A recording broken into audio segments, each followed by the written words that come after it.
Hey everybody, Pick Ninja here. We're talking Sergeant Stripes today. The dreaded band solo that so many people hate to learn, but secretly love to play. So, I'm just going to give you a few tips today on what I think you should be working on to make this solo as best as you can.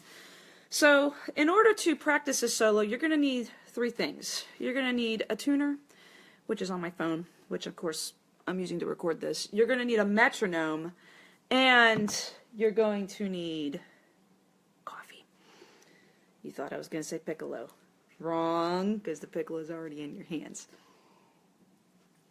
Coffee just helps keep the caffeine up so you can, keep freaking out about the solo. So, let's talk about learning the solo. If you're trying to learn it technically, I recommend practicing it on flute. Why? Because you're going to waste your face if you try and play it on piccolo. We all know piccolo is a whole different animal than flute, so we want to make sure that technically we're saving ourselves as much as we can. So take your flute and take away the trills. Just play the notes. What do you mean? Easy.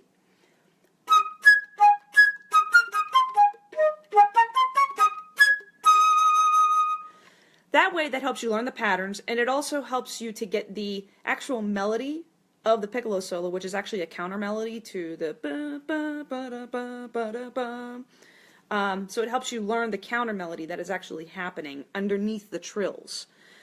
Once you got that down and you can play the entire thing pretty well at a decent tempo, and you feel confident with it, then start adding in the trills. But don't go and play the whole thing at once with all the trills. Break it down into pieces, all right? Take the first four measures and put them in.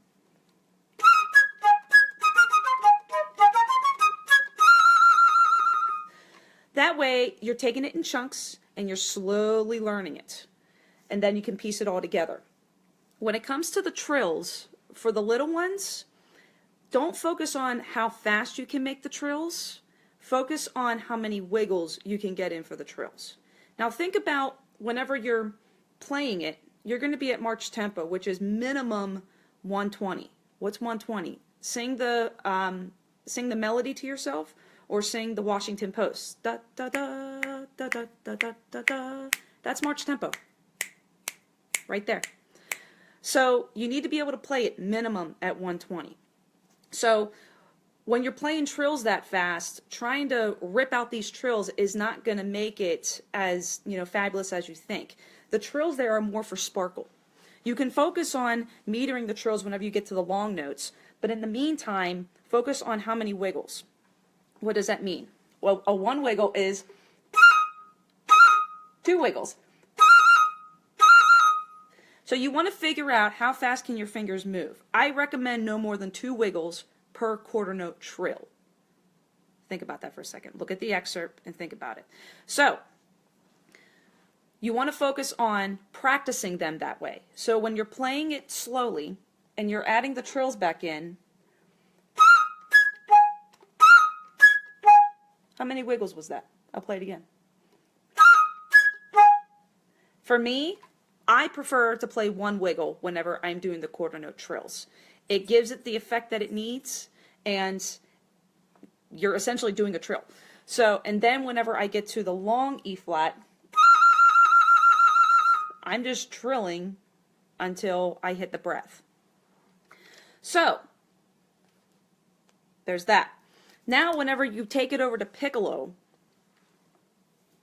what I would recommend to make sure that you have it kind of in the right place for where the air should be, I want you to kind of take the first two notes, just the E flat and the A flat. I'm referring to the band key here, which is an E flat major. A flat major. It starts in E flat and then goes to A flat. So what I would recommend is take the E flat and the A flat and lip attack them. So you're going to poo them.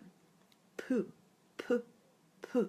So you're going to focus on taking these muscles right here, pinching your canines, these ones right here, and puh, puh, puh, puh.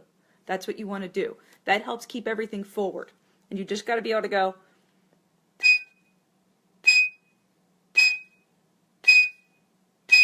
If you can't do it, more than likely you're pinching way back here. You'll see I have dimples here, but whenever I'm playing, hopefully you can see it from the side.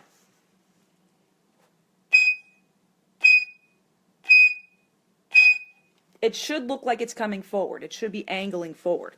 That's what you want. You want to always be thinking forward. Pour. You're pouring air into the sound. Then you should be able to do the E flat.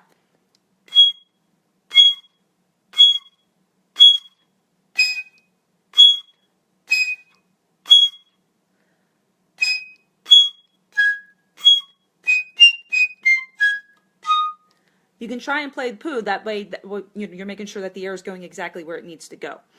From there, then you can add the tongue. And it's not a hard tongue. Tonguing on piccolo is lighter than flute. Think, everything's smaller, so everything that you do has to be less.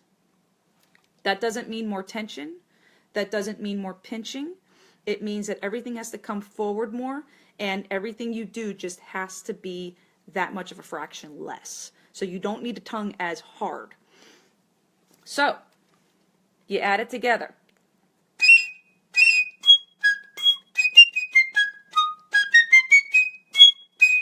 If I were to tongue the piccolo like I tongue flute, which is a little bit heavier,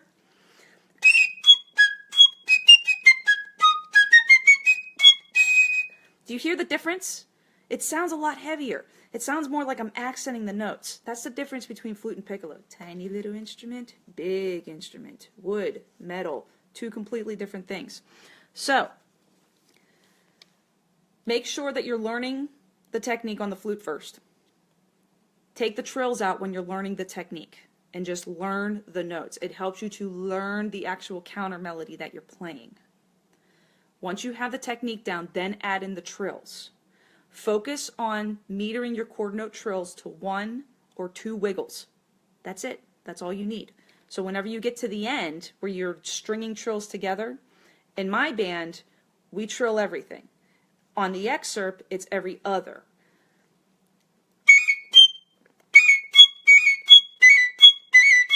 For me, I only do 1 wiggle.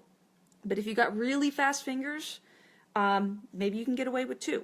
So sometimes if we're playing at a lower tempo, I'll play 2 wiggles. But you need to figure that out for yourself and get it to a point where it's very comfortable.